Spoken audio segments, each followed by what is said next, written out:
Did you know the Mandela Effect is actually a big puzzle? The changes have meaning. They fit together and reveal a message that is for all of us.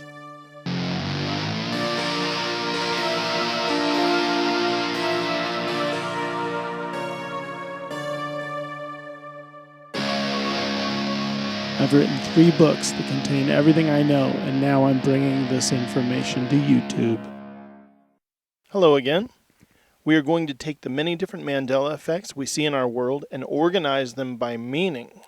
The changes made to our world have some common threads running through them, and recognizing these themes will help us see how it all fits together.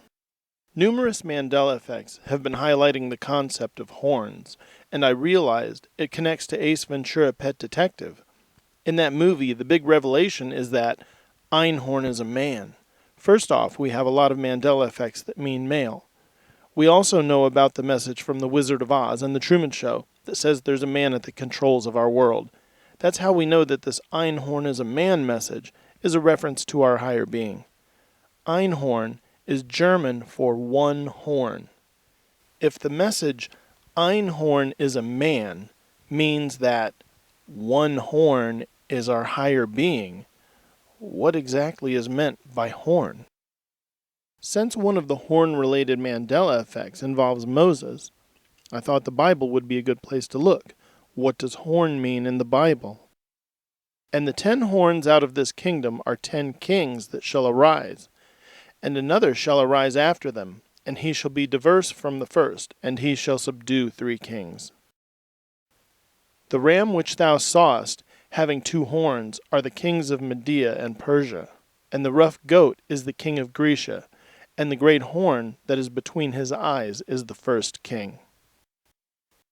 And the 10 horns which thou sawest are 10 kings, which have received no kingdom as yet, but receive power as kings 1 hour with the beast. These verses say that horns are kings.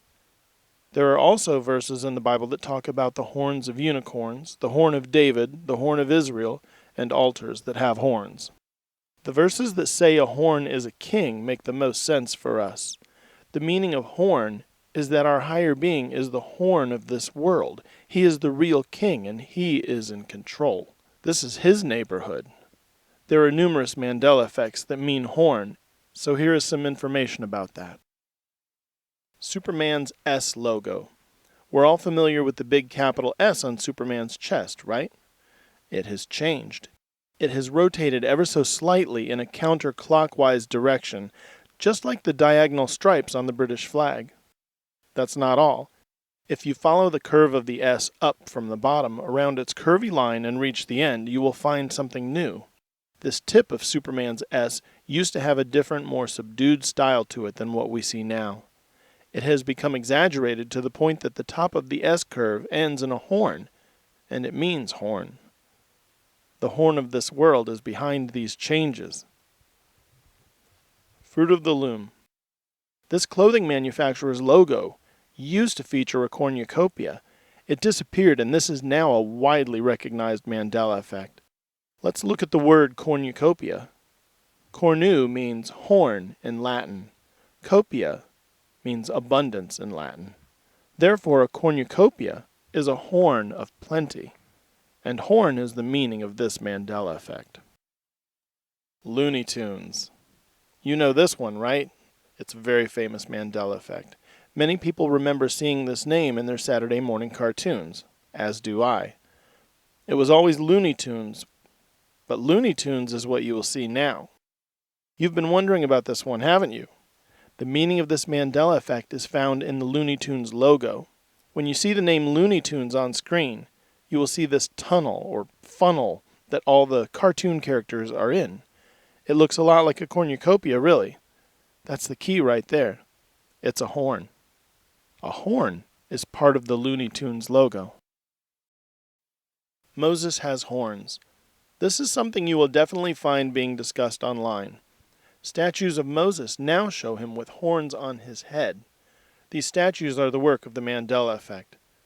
Seeing these depictions of Moses would have freaked me out even if I had never heard of the Mandela effect. There's nothing normal about them.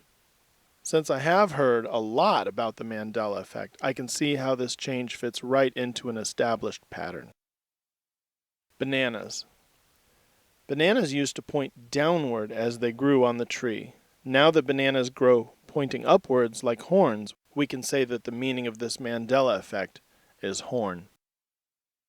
Viking helmets. Didn't the helmets worn by Vikings have horns on them? That's certainly what I remember, but most examples I see now of real Viking helmets are without horns.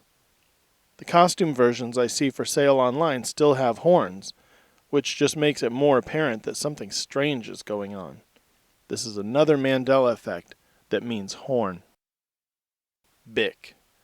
The BIC logo changed, and it definitely fits a pattern created by the Mandela Effect. The letter C in their logo has a stylized horn on top of it. The logo's history suggests that it has been this way a long time, but that is not what I remember. Perrier. As soon as I saw that Perrier's logo had sprouted horns, I knew what this Mandela Effect was all about. Unicorns added to the Bible.